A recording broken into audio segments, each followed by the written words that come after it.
Hari ini Komisi Pemberantasan Korupsi atau KPK memeriksa Sekretaris Jenderal PDIP Hasto Kristianto sebagai saksi terkait dengan kasus dugaan suap yang melibatkan Harun Masiku. Harun Masiku sendiri yang juga merupakan ex-kader PDIP hingga kini masih menjadi DPO.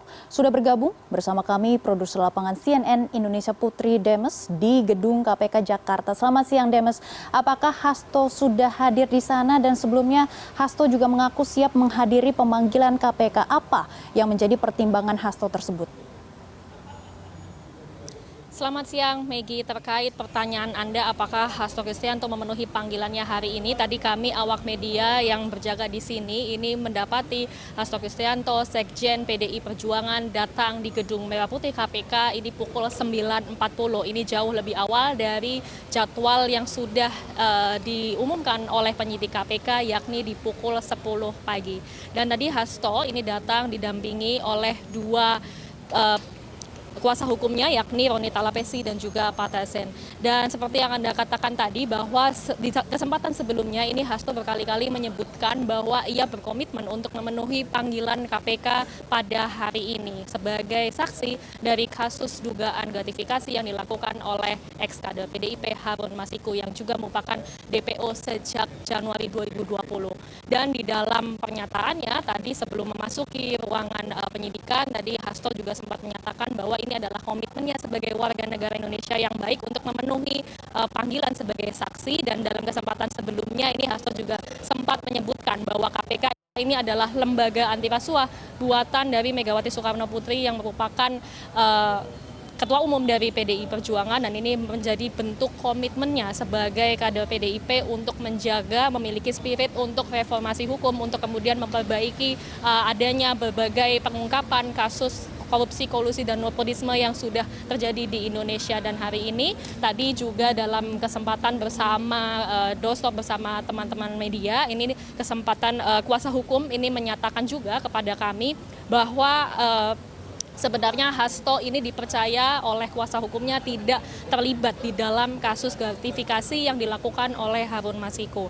Dan di dalam pernyataannya tadi kuasa hukum menyebutkan bahwa putusan pidana di dalam persidangan dari terdakwa lainnya, yakni ada Wahyu dan juga Saiful, ini sudah dinyatakan final. Dan walaupun dipanggil sebagai saksi dan namanya disebutkan berulang kali dalam fakta-fakta persidangan, namun Hasto ini dinyatakan tidak terlibat di dalam putusan sidang yang sudah berlangsung di 2020 dan juga 2021. Dan tadi juga kuasa hukum sempat menyebutkan, Maggie, bahwa panggilan-panggilan yang dilakukan oleh kepada Hasto seperti hari ini oleh KPK, kemudian minggu lalu kita juga mengetahui bahwa Hasto dipanggil oleh Polda Metro Jaya pada tanggal 4 Juni tepatnya dengan dugaan kasus pemberitaan bohong yang dilayangkan oleh Hasto dalam wawancaranya di sebuah televisi swasta nasional. Ini menyebutkan bahwa kuasa hukumnya mungkin ada kemudian kepentingan politis di dalam tahun-tahun politik, terutama di tahun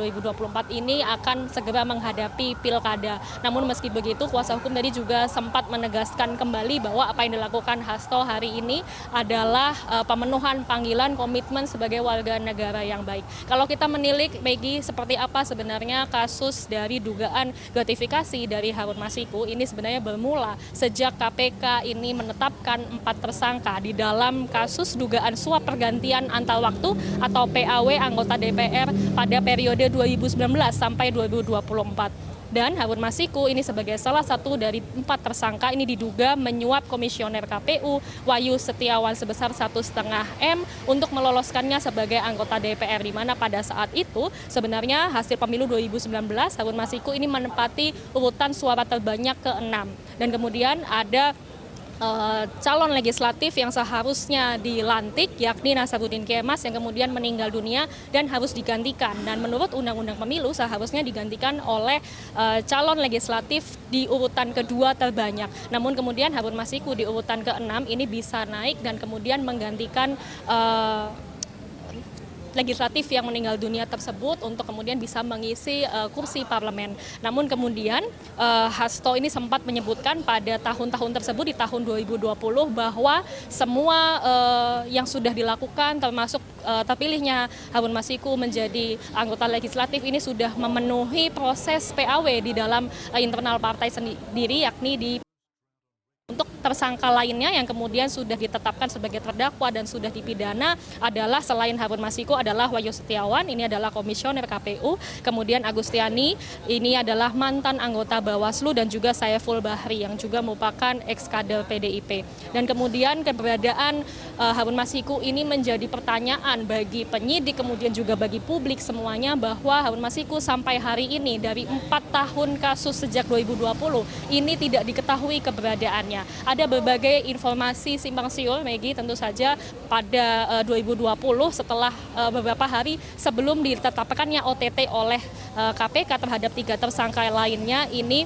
Harun Masiku diduga kemudian melakukan perjalanan ke luar negeri yakni ke Singapura. Kemudian ada informasi yang simpang siur bahwa Harun Masiku diduga sudah kembali ke Indonesia, namun kemudian tidak ditemukan sampai hari ini. Sehingga sampai hari ini untuk keberadaan Harun Masiku sebagai tersangka yang sampai hari ini masih belum menghadapi pidana seperti tersangka lainnya adalah adanya beberapa pemeriksaan saksi oleh penyidik KPK, yakni Simon Petrus di tanggal 29 Mei kemarin, yakni yang berlaku sebagai kerabat dari Harun Masiku dan juga berprofesi sebagai pengacara. Kemudian ada 2 saksi lainnya yang dipanggil oleh KPK, yakni keduanya ini berprofesi sebagai mahasiswa, yakni Hugo Ganda dan juga Melita de Graaf pada tanggal 30 Mei dan 31 Mei kemarin. Dan kita akan nantikan, Maggie, saat ini proses pemeriksaan saksi oleh penyidik KPK masih berlangsung, dan kita tentu berharap bahwa kasus Harun Masiku yang sudah berlarut-larut ini bisa menjadi terang benderang. Maggie. Kami akan terus memantau perkembangan Sekjen PDIP Hasto Kristianto yang diperiksa oleh KPK. Terima kasih Putri Demes atas laporan Anda, selamat bertugas kembali.